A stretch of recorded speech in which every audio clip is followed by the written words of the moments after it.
안녕하세요. 취미로 퀀트의 김철호입니다. VAA 전략에 대한 백테스트 스크립트가 완성되었습니다. 지금 화면에 보이는 것이 차트에 세팅해 놓은 VAA 전략 백테스트 결과고요. 이것을 어떻게 사용하는지 같이 세팅해 보겠습니다. 일단 다 지워야겠죠. 세팅하느라 힘들었지만 차트 하나 불러오시고 그 종목 검색 창에 SPY라고 치시면은 이거 있죠. SPDR, S&P 500, ETF 트러스트 이것을 선택해 주시면 됩니다. 자, 스크립트 소스는 홈페이지에 올려놨습니다. 홈페이지에 취미로 퀀트 파인 스크립트 기본 무료 게시판에 올려놨고요. 이 스크립트를 긁어서 복사를 하시면 되는데 이 앞에 있는 숫자도 같이 복사를 하시면 안 돼요. 이 스크립트 부분만 긁어서 컨트롤 C 하시거나 마우스 오른쪽 클릭하셔서 복사 누르시고 다시 차트로 와서 파인 에디터 여시고 이 내용을 전부 선택하신 다음에 컨트롤 V 하시거나 마우스 오른쪽 클릭하셔서 붙여넣기 하시면 되겠죠. 자, 여기에서 여러분들이 이 스크립트를 계속 사용하실 거라면 저장해서 사용하시면 됩니다. 저장 누르시면은 이렇게 이름을 쓰는 칸이 나오죠. 여기다가 뭐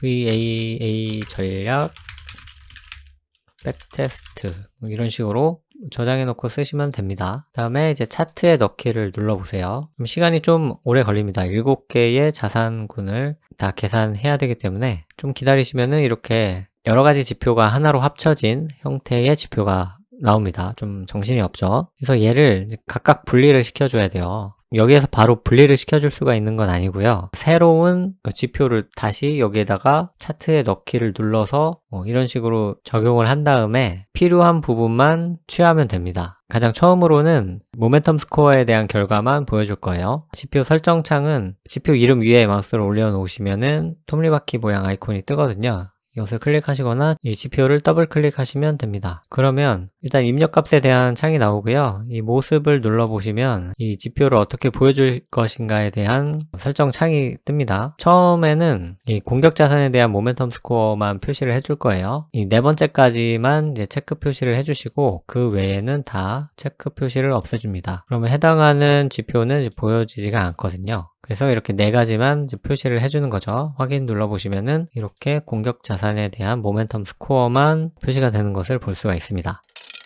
두 번째는 이제 같은 방식으로 하시면 되는데요. 그래서 하나 알려드릴 것은 보시면 이제 색깔이 약간 달라졌다는 걸 볼 수가 있어요. 공격자산 7개의 색깔을 빨주, 노초, 파남, 보호로 표시를 해줬는데요. 여기서는 색깔이 약간 달라졌습니다. 노란색이 뭐 연두색으로 약간 바뀌고 뭐 그런 것들이 있어요. 이거는 제가 이제 추정해보는 거는 같은 지표를 이제 넣으면은 이 트레이딩 뷰가 색깔을 자동으로 다른 색으로 바꿔줍니다. 같은 지표를 넣으면요. 그래서 다른 지표를 넣어줘야 되는데 그것은 어떻게 넣어주냐. 이미 들어간 지표랑 한 끗 차이만 나면 되거든요. 그래서 이미 들어간 이 스크립트에 해당하는 이 스크립트죠. 여기다가 스페이스바를 눌러서 한 칸을 띄워줍니다.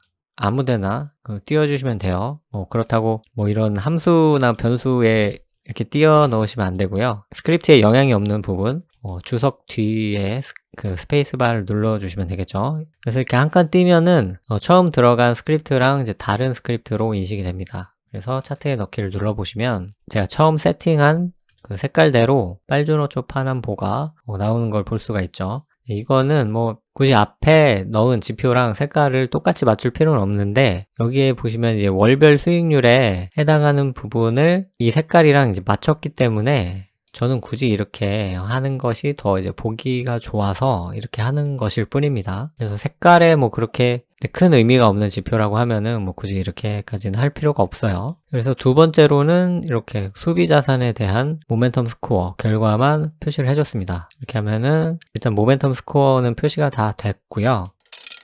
그 다음에는 또 그냥 넣으면은 이 앞에 있는 지표랑 똑같기 때문에 색깔이 또 바뀌게 되겠죠. 그래서 그냥 스크립트 아무데나 스페이스바 눌러서 스크립트가 약간 이제 바뀐 걸로 이제 인식을 해주게 한 다음에 차트에 넣기를 누릅니다.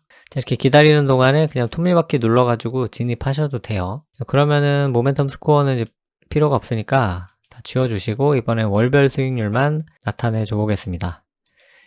그리고 이제 추가로 이 라벨에 해당하는 부분은 살려둘게요. 여기에는 이제 이번 달 말에 어떤 ETF에 투자를 하면 되는지를 이제 나타내주는 그런 부분인데, 소스상으로는 제가 월별 수익률 바로 밑에 넣어놨는데요. 이것이 라벨로 이제 뭉뚱그려 가지고 나오는 것 같더라고요. 월별 수익률과 라벨 체크하신 다음에 확인 눌러주시면 됩니다. 자, 그럼 여기까지만 보면은 모멘텀 스코어와 그 모멘텀 스코어를 기준으로 어떤 종목에 투자가 되었는지를 볼 수가 있어요. 그래서 가장 최근을 보시면 6월 말 모멘텀 스코어를 보면은 이 부분을 보시면 돼요. 이 부분 커서를 6월 달에 맞추면은 그 6월에 해당하는 모멘텀 스코어가 나오죠. 자, 공격 자산의 모멘텀 스코어는 다 0보다 크기 때문에 일단 공격 시즌입니다. 그러면 공격 시즌에서 누구를 이제 공격수로 내보낼 거냐 하면은 이 4개 중에 가장 큰 모멘텀 스코어를 가진 노란색 신흥국이죠. 여기 보시면 이제 신흥국 112점으로 가장 높습니다. 그래서 6월 말에는 신흥국 ETF를 매수하는 거고요. 그러면은 6월 말부터 이제 7월 말까지는 신흥국에 투자가 되는 거예요. 자, 그 결과로 그 신흥국에 대한 노란색으로 표시가 되고요. 신흥국의 수익률, 현재까지 수익률 6.95%가 이렇게 표시가 되는 거죠. 이런 식으로 이제 결과가 나오게 되는 겁니다. 그래서 노란색을 보시면은 이 신흥국 ETF를 매수한 달이 되는 겁니다. 빨간색은 미국 주식을 매수했던 달이 되고요. 네, 전체적으로 놓고 보면은 이 신흥국 ETF로 수익을 좀 많이 낸 것 같아요. 수익의 대부분은 이제 신흥국으로 보이고, 이 수비자산 중에는 중기채가 많이 보이죠.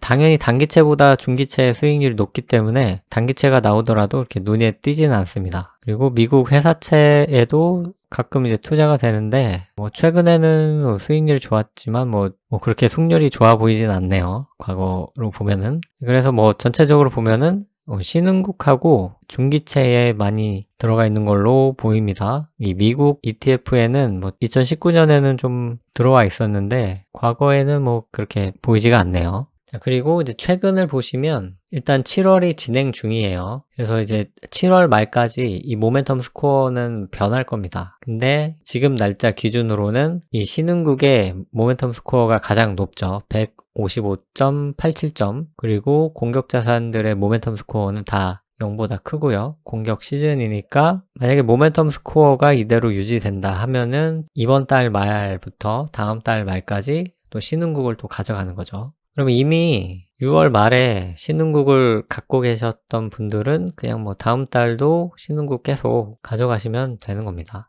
이제 추가적으로 좀 더 쉽게 보기 위해서 이 라벨을 만들어 봤어요. 물론 이거 그냥 눈으로 봐가지고 계산을 해볼 수도 있는데 딱 보여주면은 이번 달 신흥국이구나 라고 알 수 있기 때문에 이렇게 표시를 해줬습니다. 근데 이 라벨은 월별 수익률에 나타내줘도 되고 아니면 모멘텀 스코어에 나타내줘도 되고 여러분들이 원하시는 지표에 나타내 주시면 되는 거죠. 이제 어떤 종목에 투자를 해야 되고 월별 수익률을 알았는데 그 월별 수익률의 그 누적치, 그 누적 수익률도 구해봐야겠죠. 그래서 또 차트에 넣어야 되니까 스페이스 바로 스크립트를 약간 바뀐 걸로 하고 차트에 넣기를 누릅니다. 그러면 또 복잡한 지표가 생기는데 이제 모멘텀 스코어 없애고 월별 수익률도 없애고 수익률만 표시를 해줘야겠죠. 이렇게 수익률 나왔고요. 그 다음에는 이제 연복리도 한번 구해봤습니다. 그런데 앞서 보여드렸다시피 이렇게 설정 창에서 체크 표시하는 방식으로 원하는 지표를 선택할 수도 있는데요. 이렇게 스크립트 상에서는 이렇게 주석 처리를 하면은 거기에 해당하는 지표는 가려질 수가 있습니다. 그래서 지금 보여주고자 하는 이 연복리에 해당하는 부분만 남기고 나머지 플롯들은 다 주석 처리를 해볼게요. 이렇게 슬래시 2개를 앞에다가 해주면은 그 뒤에 있는 내용들은 무시가 되는 거죠. 그래서 연복리만 슬래시를 하지 않고 차트에 넣기를 눌러보겠습니다. 그러면 이렇게 연복리만 딱 나오죠. 설정창에 들어가도 연복리만 표시가 되는 거죠. 왜냐하면 다 주석 처리를 해놨기 때문에. 그리고 같은 방법으로 이제 손실폭이랑 최대 손실폭도 나타내 볼게요. 이런 복잡한 지표들이 섞여 있을 때 이렇게 주석 처리를 해서 나타내 주셔도 되고요. 아니면 앞서 했던 것처럼 이제 필요한 지표만 이제 체크를 하는 방법으로 해주셔도 됩니다. 그거는 여러분들께서 편하신 방법으로 하시면 되죠. 자, 이렇게 해서 영상을 시작할 때 보여드렸던 그 차트 세팅이 끝났습니다. 그러면 수익률도 이렇게 우상향하는 결과가 보이고 연복리도 6%대 기록하고 있고요. 최대 손실폭은 마이너스 12.99% 이렇게 기록을 하고 있습니다. 자, 이 차트의 메인 종목은 이제 필요가 없어요. 사실상 그냥 기간만 이제 제공을 해주고 여기에서 뭐 가격이나 이런 것들을 참고하지 않을 거기 때문에 그냥 맨 아래로 내리고 그냥 이렇게 감춰놔도 상관없습니다. 아예 없앨 수는 없으니까. 아니면 이 지표 하나를 여기에다가 이제 끌어가지고 모드 스케일 하나로 뭐지 한 다음에 얘를 이제 감춰 보시면은 이런 식으로 아예 없앨 수도 있겠죠. 이 지표가 너무 많다 보니까 각각의 지표를 크게 보고 싶다 하시면은 이 지표 빈 공간을 더블 클릭하시면 돼요. 그러면은 그 하나의 지표만 표시가 됩니다. 이렇게. 그리고 다시 빈 공간을 더블 클릭하시면은 원래대로 돌아가고요. 그리고 이런 최대 손실폭 같은 경우에는 차트 전체의 높이가 길면은 보기가 약간 이제 힘들거든요. 좁혀져야 한눈에 볼 수가 있는데 이렇게 그냥 전체적으로 나타내주면은 보기가 오히려 어렵습니다. 그래서 전체 화면에서 손실폭 같은 이런 지표를 보실 때는 눈금자를 클릭해서 드래그 해보시면 이렇게 줄일 수도 있거든요. 늘릴 수도 있고 이렇게 해서 좀 좁혀서 보는 게 좀 편하죠. 근데 이렇게 눈금자를 강제로 줄이면은 이것이 이제 절대적인 스케일로 변하기 때문에 이 차트를 아무리 이렇게 움직여도 그 스케일이 고정돼요. 다시 스케일을 상대적으로 바꾸려면은 이 눈금자를 더블 클릭하시면 됩니다. 얘는 뭐 그렇게 효과가 크진 않은데 이 수익률 보시면은 그 화면에 따라서 이 수익률이 이제 전체적으로 다 표시가 되거든요. 근데 예를 들어서 이 눈금자를 강제로 이렇게 줄여가지고 스케일을 고정시키게 되면은 이 차트를 이렇게 움직여도 이제 상대적으로 이 지표가 늘어나거나 해서 보이지는 않는 거죠. 참고로 이제 말씀드렸고요. 이 VAA 전략을 봤을 때 수익률도 우상향하고 연복리는 지금 현재 기준으로는 6.4% 정도 기록을 하고 있죠. 그리고 최대 손실폭도 마이너스 12% 정도면은 좀 버틸 수 있는 그런 전략이 아닐까 생각이 드는 거죠. 그래서 이 전략을 하고 싶다 하시면은 뭐 자산의 100%를 투입하셔서 하셔도 되고 자산의 뭐 50% 아니면 뭐 10% 투자해서 이대로 하시면 뭐 되겠습니다. 이 차트를 이렇게 유지를 시켜 놓으시고 이제 매월 말쯤에 모멘텀 스코어를 계산해 보시면 되겠죠. 근데 이 지표 같은 경우에는 여기 자동으로 이렇게 표시를 해주니까 뭐 굳이 이 모멘텀 스코어를 이제 보고 할 필요는 없을 것 같아요. 추가로 몇 가지 더 말씀드리면은 그 설정 창에서 공격자산과 수비자산에 어떤 ETF를 쓸 것인지 이것들을 여러분들이 선택하실 수 있게 해놨고요. 그 거래 비용은 정확한 값은 아니지만 이 월별 수익률에 이 거래 비용을 반영해서 거래 비용에 의한 수익 감소 효과를 좀 내보고자 했거든요. 편도 거래 비용이라는 거는 살 때도 수수료가 있고 팔 때도 수수료가 있잖아요. 그래서 살 때와 팔 때를 이제 평균 내서 예를 들어서 살 때도 뭐 0.1%, 팔 때도 0.1% 낸다. 그러면은 편도 거래 비용을 0.1로 하셔서 그 결과를 백테스트 해보실 수 있다는 거죠. 그러면은 이제 거래 비용을 0.1%로만 지정해도 수익률이 많이 깎이는 것을 볼 수가 있습니다. 0.2%로 하면은 더 많이 줄어들고요. 0.3으로 하면 더 줄어들었죠. 그래서 이런 거래 비용에 대한 그런 효과도 테스트를 해보실 수 있게 했어요.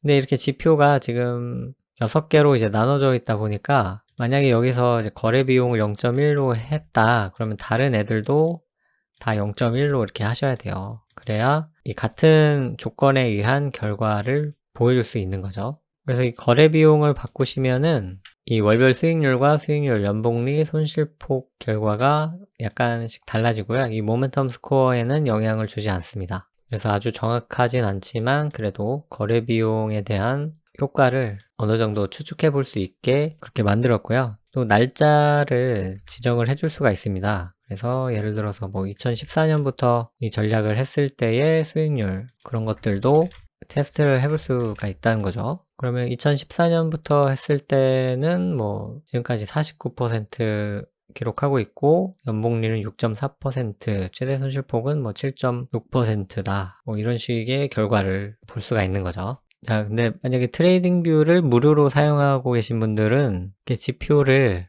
3개까지만 넣을 수 있는 걸로 알고 있거든요.